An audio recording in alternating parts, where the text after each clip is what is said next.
everyone and welcome back to our channel Orostre's Lifestyle। তো ডুয়া সিরিজের সব ব্লগগুলো অলরেডি এসে গেছে, অনেকেই হয়তো দেখেছেন, যারা এখনো দেখেননি প্লিজ আমার চ্যানেলে গিয়ে দেখে নিন। তো আজকে যে ব্লগটা হবে সেখানে আমি যেটা করব সেটা হচ্ছে আমাদের ডুয়ার্স ট্রিপের সমস্ত ডিটেলস আপনাদের দেব, মানে আমরা কিভাবে ট্রিপটা প্ল্যান করেছিলাম বা আপনারা কিভাবে ট্রিপটা প্ল্যান করতে পারেন, আর সর্বোপরি যেখানে আমরা ছিলাম গরুমারা নেস্ট সেটা ডিটেলস দেব। আমাদের রুম ট্যারিফ কত লেগেছিল, মিল প্ল্যান কি ছিল, টোটাল কত খরচ হয়েছিল, ইভেন গাড়িরও কি খরচ হয়েছিল, আমাদের সাফারি করতে কত খরচ হয়েছিল, সমস্ত ডিটেলস আপনাদের দেব একটা একটা করে। তো দেখতে থাকুন আর শুরুতেই কিন্তু চ্যানেলটাকে সাবস্ক্রাইব করে দিন। আচ্ছা, আমাদের যে ডুয়ার্স ট্রিপটা ছিল সেটা হচ্ছে 3 নাইট 4 ডেজের ট্রিপ। আমরা গেছিলাম ফ্রাইডে আর মানডে ব্যাক করেছি, মাঝখানে স্যাটারডে সানডে ছিল, অবশ্যই ছুটির জন্য এভাবে প্ল্যান করা হয়েছিল। তো আমরা যাওয়া আসা আমাদের দুটোই ছিল হচ্ছে বন্দে ভারতে। বন্দে ভারতের সম্পর্কে আপনারা সবাই জানেন, কারণ এখন বেশিরভাগ লোকজনই বন্দে ভারতে যায় এনজিপি, টাইম একটু বাঁচানোর জন্য। তো যাই হোক, আমাদের 5:55 ট্রেন ছিল হাওড়া থেকে, আর ট্রেনটা গিয়ে পৌঁছেছিল মোটামুটি 1:25। আমরা সেদিনের জন্য ড্রাইভার বুক করে রেখেছিলেন, ইনফ্যাক্ট আমরা 4 দিনই ড্রাইভার বুক করেছিলাম। তো আমাদের যিনি ড্রাইভার ছিলেন ওনার নাম ছিল সত্যম, ওনার নাম্বারটা কিন্তু আমি ডে 1 এর ব্লগে অলরেডি শেয়ার করেছি, আমি এখানেও শেয়ার করে দেবো। তো সত্যম অলরেডি এসে দাঁড়িয়েছিল। আর এনজেপি থেকে আমরা যে রিসর্টে ছিলাম গরুমারা নেস্ট, যেটার কথা আমি অলরেডি আগের ব্লগগুলোতে বলেছি এবং দেখিয়েছি, একটা দারুণ রিসর্ট, সেটা সম্বন্ধে আমি পরে আসছি। তো টোটাল টাইম লেগেছিল 2 আওয়ার্স। তো আমরা গিয়েছিলাম, যাওয়ার পথে আমরা তিস্তা ক্যানেলে কিন্তু হাতি দেখেছিলাম। এটা টোটালি লাকের ব্যাপার, যেহেতু তখন খুব গরম, মানে গরমকালই বলা যায়, গরম যদিও আমরা গরম পাইনি, বৃষ্টি হয়েছিল ওখানে, বাট গরমকালে হাতিরা স্নান করতে আসে তিস্তা ক্যানেলে, সেটা কিন্তু সত্যমই আমাদের দেখিয়েছিল হঠাৎ করে। পরে অনেকে খবর পেয়ে এসেছে, কিন্তু ততক্ষণে হাতি চলে গেছিল, তো এটা একটা ভালো হয়েছিল। আর ভোরের আলো যে প্রজেক্টটা ওখানে আছে সেখানে আমরা নেমে কিন্তু ফটোশ্যুট করেছিলাম। তো এটাই আমাদের যাওয়ার মধ্যে পড়েছিল। দেন আমরা গরুমারা নেস্টে পৌঁছাই, ছিল হচ্ছে আমাদের ডে 1। আমি সত্যমের নাম্বারটা তো শেয়ার করে দেবো, আর টোটাল আমাদের গাড়ির কত খরচ পড়েছে সেটা আমি একদম এন্ডে বলে দেবো। তো এই ছিল হচ্ছে আমাদের ডে 1। এখন আপনারা ডে 1 এর কিছু ফটো দেখে নিন।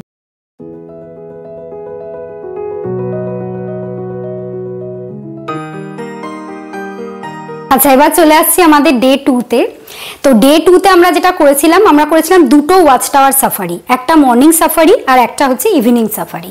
তো মর্নিং সাফারিটা আমাদের শুরু হয়েছিল সকাল 6টা থেকে, আর স্লট যেটা আমরা বুক করেছিলাম সকাল 6টা থেকে 7:30, আর ইভিনিং সাফারিটা সম্ভবত 4:30 থেকে 6টা, এই টাইমটা ছিল। তো প্রথমে আসি মর্নিং সাফারিতে। প্রথম কথা হচ্ছে আমরা ছিলাম গরুমারা নেস্টে, তো এটা গরুমারা রেঞ্জের মধ্যে পড়ে। তো এখান থেকে কাছাকাছি যে সাফারিগুলো হয় ওয়াচ টাওয়ার সাফারি, তার মধ্যে দুটো সাফারি আমরা চুজ করেছিলাম। সেটা কিন্তু আমাদের এই রিসর্টের যিনি ওনার বাবলুদা, যেনার ব্যাপারে আমি পরে আসছি, উনি কিন্তু সাজেস্ট করেছিলেন। তো আমরা সকালে করেছিলাম হচ্ছে যাত্রাপ্রসাদ ওয়াচ টাওয়ার, আর ইভিনিংয়ে করেছিলাম হচ্ছে চাপড়ামারি ওয়াচ টাওয়ার। তো সকালের যে ওয়াচ টাওয়ার সাফারিটা আমরা করেছিলাম সেটা হচ্ছে, আমি অলরেডি আমাদের যে ডে 2 এর ব্লগ সেখানে সব ডিটেলস বলেছি কত খরচ হয়েছে। এখানে আমি একটু হাই লেভেলে বলে দিচ্ছি।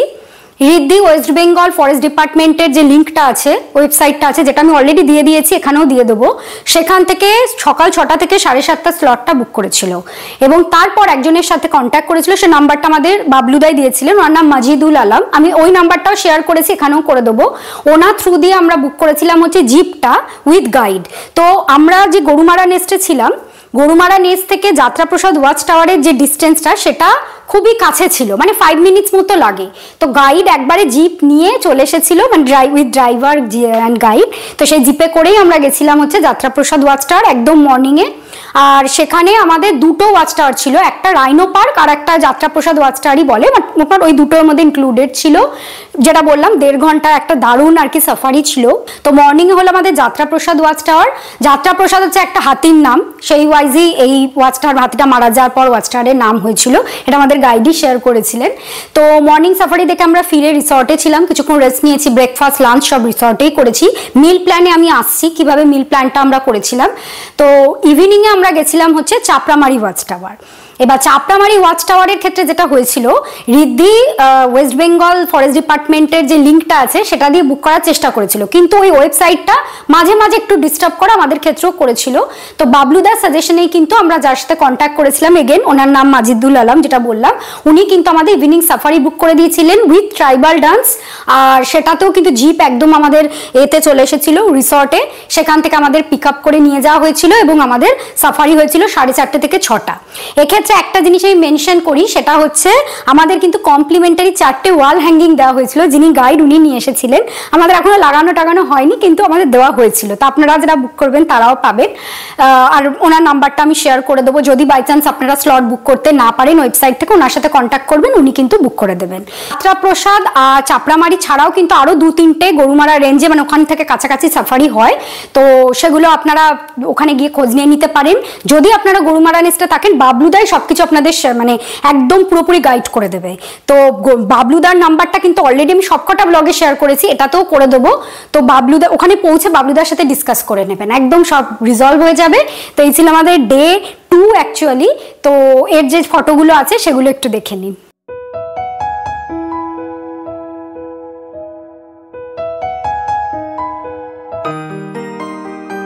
তো এবার হচ্ছে ডে 3।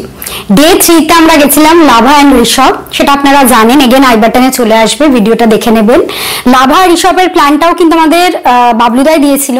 কারণটা বলি, যারা অ্যাকচুয়াল ডুয়ার্স ট্রিপ করে সেখানে কিন্তু জলদাপাড়া, চিলাপাতা এগুলো ইনক্লুডেড থাকে। আমরা সেগুলো করিনি, তার একটা বড় মেজার কারণ হচ্ছে আমাদের দিন খুব কম ছিল, আর সেকেন্ড আমাদের সাথে গেছিল বাবা মারা। তো বাবা মাদের নিয়ে খুব বেশি জার্নি, কারণ গরুমারা নেস থেকে জলদাপাড়া কিন্তু অনেকটা টাইম লাগবে, মানে দুটোর সাফারি হলে 11টার মধ্যে বেরোতে হবে। তো সেই জন্য আমাদের বাবলুদাই সাজেস্ট করেছিলেন যে লাভা ঋষভে যান, লাভা ঋষভ খুব ভালো লাগবে। তো লাভা ঋষভ কিন্তু আমাদের দারুণ লেগেছে। এক্ষেত্রে বলি, লাভা এবং ঋষভ, প্রথম আমরা লাভা গেছিলাম, দেন ঋষভ। পৌঁছতে টাইম লেগেছিল ঠিক 2.5 ঘন্টা, মানে আমাদের রিসর্ট থেকে লাভা। কিন্তু এই 2.5 ঘন্টার যে রাস্তাটা ছিল একদম পুরো চা বাগানের মধ্যে দিয়ে, নেওরা ভ্যালি ফরেস্ট, শাখাম ফরেস্ট এগুলোর মধ্যে দিয়ে ছিল, দারুণ একটা রাস্তা। ফাইনালি গিয়ে লাভা মনেস্ট্রি ছিল আর লাভা ভিউ পয়েন্ট ছিল আর কি। ওখান থেকে আমরা চলে গেছিলাম ঋষভ। বেশিক্ষণ লাগে না, লাভা ঋষভে সেরকম কোনো ডিস্টেন্স নেই, এক্স্যাক্টলি টাইম কত লেগেছিল মনে নেই, বাট খুব বেশি লাগেনি। এই যে রাস্তাটা, এটা কিন্তু পুরোপুরি পাইন ফরেস্টের মধ্যে দিয়ে, দারুণ লাগবে। যারা চান পাইন ফরেস্টে নেমেও ফটোশ্যুট করতে পারেন বা ভিডিও করতে পারেন। এবার আমরা পৌঁছে গেছিলাম ঋষভের যে ভিউ পয়েন্ট, সেখানে আই লাভ ঋষভ লেখা, ওখানে আমাদের সবার ফটো আছে, আপনারা থাম্বনেলে দেখতে পাবেন, খুব সুন্দর ছিল। সেদিন কিন্তু ঝিরঝির করে বৃষ্টি পড়ছিল। আমরা কিন্তু যে টাইমটা গেছিলাম মে মাসের 10 তারিখ থেকে 13 তারিখ আমরা ফিরেছি, তো ওই সময় কিন্তু ভেবেছিলাম খুব গরম পাবো, বাট একদমই সেটা হয়নি। এক তো বৃষ্টি হয়েছে, লাভা ঋষভের দিনও ঝিরঝির করে বৃষ্টি হচ্ছিল, আর সেকেন্ড থিং হচ্ছে গরম একেবারেই ছিল না। রাত্রে 21-22 টেম্পারেচার ছিল, সকালে প্রথম 1-2 দিন মোটামুটি 30 ছিল, কিন্তু বৃষ্টি হওয়ার পর কমে গেছিল। তো যাই হোক, সেদিনটা আমাদের ছিল লাভা ঋষভ। আমরা সকালবেলা ব্রেকফাস্ট করে বেরিয়ে গেছিলাম, লাভা গেছিলাম ফার্স্টে, ওখানে কিছুক্ষণ ফটোশ্যুট করে গেছিলাম ঋষভে আমরা ভেবেছিলাম লাঞ্চ করব, কিন্তু ওখানে একটা জিনিস আপনাদের বলে রাখি, আপনাদের যে ড্রাইভার যাবে সেই গাইড করে দেবে যে ঋষভে যারা লাঞ্চ করবেন তাদের কিন্তু লাঞ্চটা আগে থেকে অর্ডার দিয়ে দিতে হবে, সেটা ফোন করে হোক বা পৌঁছে অর্ডার দিয়ে কিছুক্ষণ ঘুরে টুরে আপনারা আসতে পারেন। তো ঋষভে আমাদের খাবারটা আমাদের ঠিক পছন্দ হয়নি, তো আমরা একটু এগিয়ে এসে মাঝপথে একটা জায়গা থেকে মোমো টোমো খেয়েছিলাম। তো এই ছিল আমাদের ডে 3। তার আগের দিন প্রচন্ড বৃষ্টি হচ্ছিল, আমরা ভেবেছিলাম যে যাওয়া হবে কি হবে না, বাট সেটা আমাদের একদমই হয়নি। বৃষ্টি হয়েছিল ঝিরঝির করে, বাট তাতে আমাদের ঘোরাটা আরো বেটার হয়ে গেছিল, খুব সুন্দর লাভা ঋষভ ঘুরেছিলাম। তো যারা ডুয়ার্সে যাবেন এবং গরুমারা নেস্টে বা আশেপাশে থাকবেন, তারা অবশ্যই লাভা ঋষভটাকে কনসিডার করতে পারেন। খুব সুন্দর রাস্তা, খুব সুন্দর জার্নি, আর সর্বোপরি খুব সুন্দর একটা ঘোরা হবে আর কি।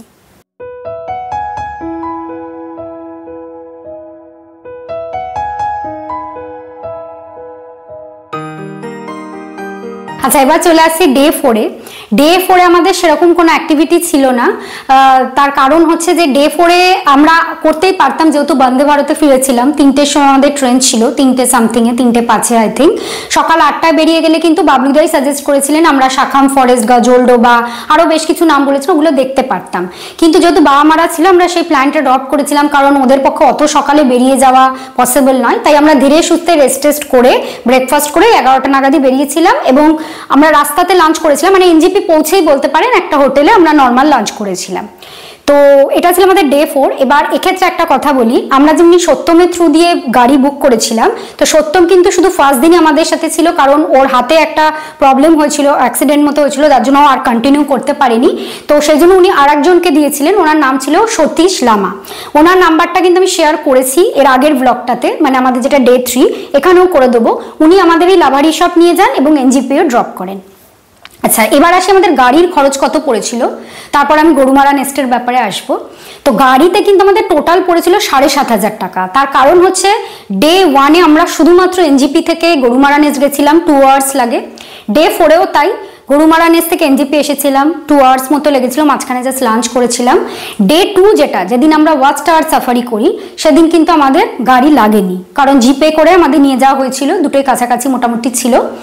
আর যেদিনকে লাভারি সব গেছিলাম সেদিন আমাদের গাড়ি লেগেছিল। আমরা এসি গাড়ি নিয়েছিলাম, কারণ NJP to Gorumara nest, Gorumara nest to এনজিপির ওখানটা খুব গরম লাগছিল যার দিন, তো আমরা তখনই ইনস্ট্যান্ট বলি যে আমাদের এসি লাগবে। লাভারি শপের দিন আমাদের এসি লাগেনি।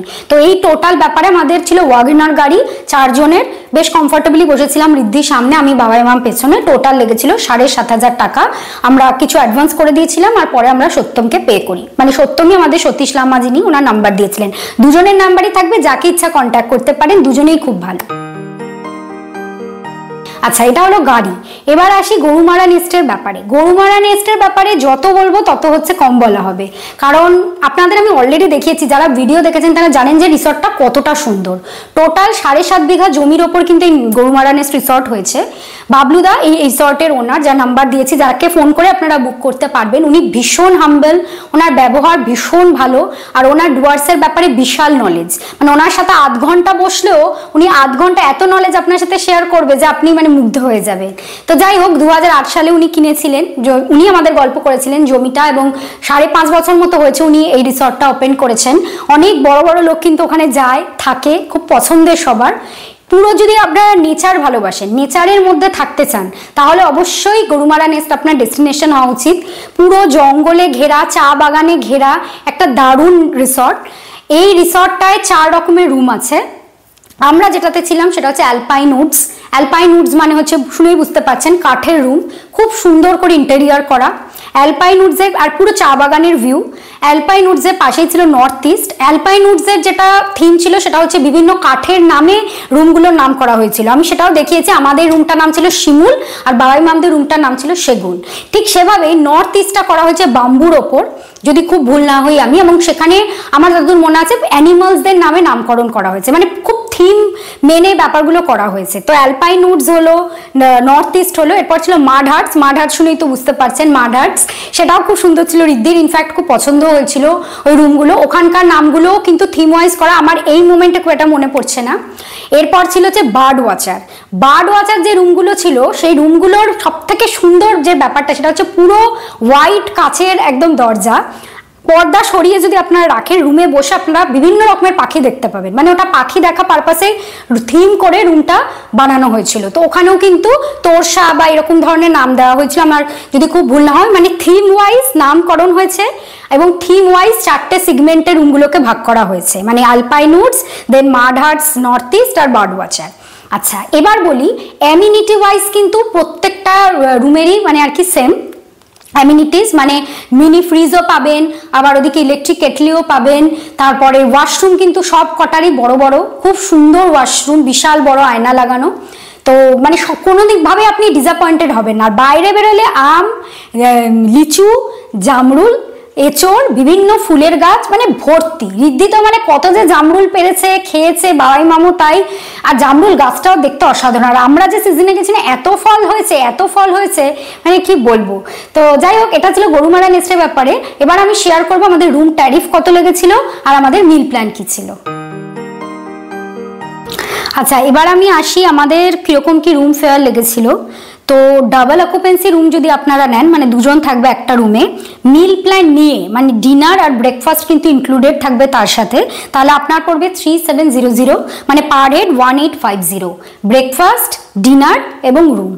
যদি ট্রিপল অকুপেন্সি নেন, ট্রিপল অকুপেন্সিতে কিন্তু একটা সিঙ্গেল বেড এক্সট্রা দেওয়া হবে, কারণ আমাদের যে সেগমেন্টটা ছিল, আমাদের পাশে একটা ফ্যামিলি ছিলেন, ওখানে একটা বাচ্চা এবং হাজব্যান্ড ওয়াইফ ছিল, তো ওদের কিন্তু একটা এক্সট্রা ছোট বেড দেওয়া হয়েছিল, আমি দেখেছি।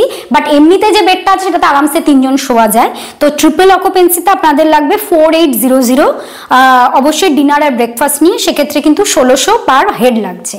তো এই হচ্ছে আমাদের রুম ট্যারিফ ছিল এবং তার সাথে আমাদের খাওয়াটা ইনক্লুডেড ছিল। লাঞ্চের ক্ষেত্রে ডিপেন্ড করে আপনি কোথায় যাচ্ছেন। সারাদিনের প্ল্যান থাকলে অবভিয়াসই বাইরে লাঞ্চ করবেন, আর এখানে লাঞ্চ ইনক্লুডেড নয় মানে এরকম নয় যে আপনি লাঞ্চ পাবেন না। আপনি আগে থেকে যদি বলে দেন মোটামুটি সকালের দিকে আপনি লাঞ্চ পেয়ে যাবেন। তো এটা হচ্ছে আমাদের রুম ট্যারিফ। আর গাড়ির খরচটা তো আপনাদের বলেই দিয়েছি। বাবলুদার ব্যাপারে মানে যত বলবো তত কম পড়বে, ভীষণ হাম্বেল, আর সবার সাথে উনি কথা বলেন, আমাদের সাথে উনি প্রচুর গল্প করেছেন, স্পেশালি সবসময় খোঁজ নেওয়া, বা আমাদের যে গেছিল বা আমাদের সাথে কথা বলা, খোঁজ নেওয়া। তো বাবলুদাকে ফোন করেই রুম বুক করবেন, বাবলুদার সাথে কথা বলবেন, খুব ভালো লাগবে।